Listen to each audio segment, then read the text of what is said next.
We could have kept the Ghostbusters franchise alive way 20 years ago.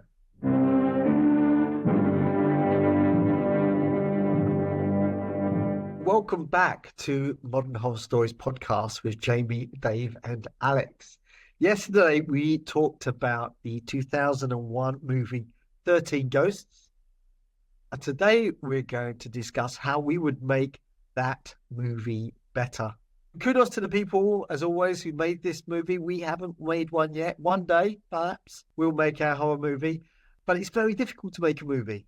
And we take our hats off to anyone who's managed to get through that endeavor. With that in mind, we're going to improve it.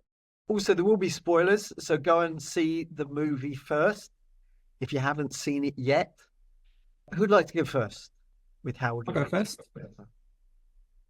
Yeah, so there are lots of things that I really love about the film, and there are things that I think, with some tweaking, could improve it. So the first thing is I would cut all the slow-mo. There's so much slow-mo in this film, and sometimes it comes at really random moments, and I don't think it actually helps the film. Maybe there would be a good one or two moments where it would work, but yeah, it comes in a lot throughout the film, and I always distracted me. The next thing I would change is quite a big one. It's consistency. Consistency of characters, consistency of narrative, consistency of stakes. That it just feels very much all over the place with all of those things. I couldn't get to grips with what was going on in Matthew Lillard's character, for instance, or other aspects of the story. I couldn't quite get on board with it because it just kept shifting and changing, and I didn't know where it was going. And like I mentioned yesterday with the glasses, I didn't know how they worked because it felt very inconsistent. Sometimes they worked, sometimes they didn't. And speaking of the glasses, the third thing I would change is you could really play with the horror and ramp up the tension and the fear and they kind of touched on it with when the daughter was attacked, and nobody could see the ghost at first, and you could definitely have a moment where people are wearing the glasses or someone's wearing the glasses, can see the ghost, and something happens to the glasses, they break or they get knocked off. They can't see the ghost, but they know they're close, and they don't know which way to turn.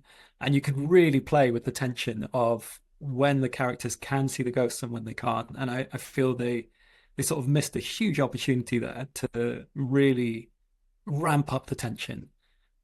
I definitely agree with you. And in fact, I think so I've only picked one thing, just because I was told if you don't have anything nice to say, don't say it at all.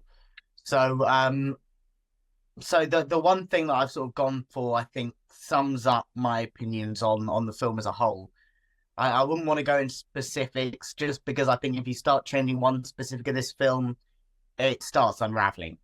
So the big thing for me is, I think, decide whether it wants to be a comedy or a horror. I mean, obviously it can be both, but I think you need to decide what tone that is, because at the end of the day, it wasn't scary enough to be a horror for me, and it wasn't funny enough to be a comedy. So I thought the label of comedy horror just let it down, because it wasn't really either of those things for me. I think that it needs to play into more of that comedy, maybe to turn it into a bit of a kind of send up of some of these kind of cornier 80s films. And yeah, I think that probably would have been the way to go about it, because there needed to be a decision on the filmmakers' opinions towards the source material, their opinions towards what was happening in the narrative. Yeah, it would have been nice, I think, if someone had just sort of spotted the ridiculousness of this premise and played into it. And I think that's actually what F. Murray Abrams does so well in this film, is he does play this sort of camp hammy, almost Dracula-like villain. And he's absolutely wonderful. And if the whole film was like that, if the whole film was this sort of knowing Scooby-Doo thing with a little wink to the audience, I think it would have been really, really great. So yes, so that's I think the big way that I would have changed it. So I think that we should have been the producers of this movie because I totally agree with everything you two have just said.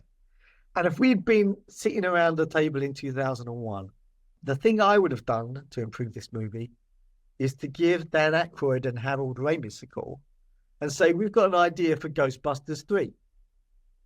Okay, because I feel like so much of it, and this leans into what you were saying about, is it a comedy or is it horror? I think you could just tone down the horror a little bit, and you've got a great screwball comedy.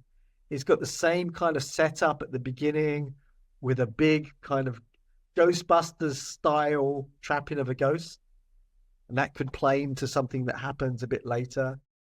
Then I would cut to the Ghostbusters going through their everyday lives.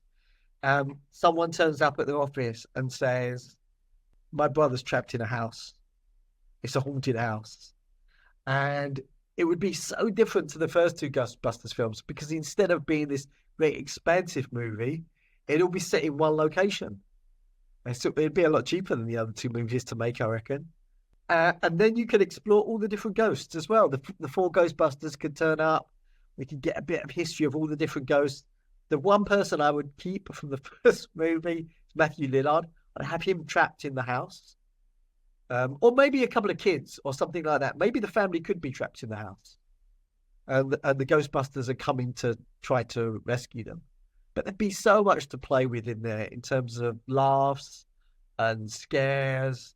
And like I say, it would be very different to the first two Ghostbusters. For me, Ghostbusters 2 was too close to Ghostbusters 1. And this one would take it in another direction, I think. We could have kept the Ghostbusters franchise alive way 20 years ago. Yes, we would have the power to do that. But you're so right about the tone of it. The after the opening scene with the sort of frantic catching the ghost, the opening credits sequence is a very long pan around an apartment that you show it in its light, everything's okay mode, and you show it in its burnt out, abandoned mode. And you've got this voiceover of the family enjoying life and then the mother burning to death. And with very slow, somber music, and it's very dark. And then the last line of the film is a gag. It's like you're right. It doesn't fit at all. But yeah, so interesting. In my what I'd improve is ramp up the horror, and in your what you'd improve is ramp up the comedy. And I guess that speaks to how it's got both, but not quite. Yes, yeah. And actually, we can cut if we could cut this bit out, this would be great.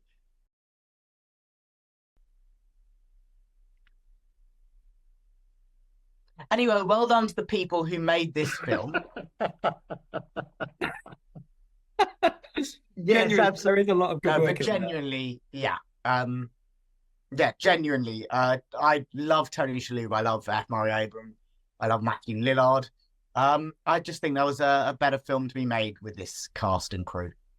Yeah, and maybe the movie was there because, like I say, on the DVD, there's a few extras in there which hint of backstories which were just lost. And it was the director's first film as well. Maybe if it had been his second or third film, it would have been a bit more concise and have a bit more direction. But I think maybe he tried to do too much. I'd like to say a big hats off to the crew. Like, how do you film a film like that with all that artificial lighting in a glass encased? Every set is surrounded by glass and not see the reflections of the crew and the lighting. I have no idea how they pulled that off. Yeah, the second time I didn't think about that at all. The first time I saw it, but towards the end of the second viewing, that clicked with me as well, and I thought, wow, how did they do this? Yeah, very impressive filmmaking. And as you said, if they had refined it a little, like you said, maybe the second or third film, I think it could be something quite either a fantastic comedy or a fantastic horror. Yeah, and I will say that like I said, I saw it twice, and the first time I weren't that keen on it. The second time I liked it a bit more. I'm not saying I'm gonna love it ever, but it does seem to have a cult following. So I think this film is out there for some people. And on that note, if you think you can improve 13 Ghosts, why not drop your ideas in the comments below? Or if you think we've ruined a masterpiece, let us know. And so until next time, see you soon.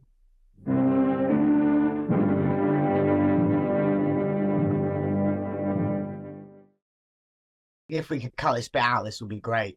But I found the credits bit where you sort of going around the flat and there's all this sort of expository dialogue.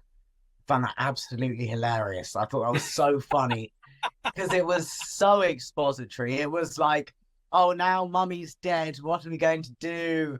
And it was I mean, every single line in that, I mean, it is worth, I think, looking back at that sequence again because it's so funny. It's just they really tell you everything in detail. It's just it was too good. I'm gonna see if I can get a transcript up for that and show you guys because I can't express to you how funny I found it. Yeah, the proper. Can we keep this bit in? Oh, we're keeping that. Oh, good. Because I said at the start I don't want to take the piss out of filmmakers, which is why I've said cut this bit out. But yeah, all right. If you want to keep it in, we'll keep it in.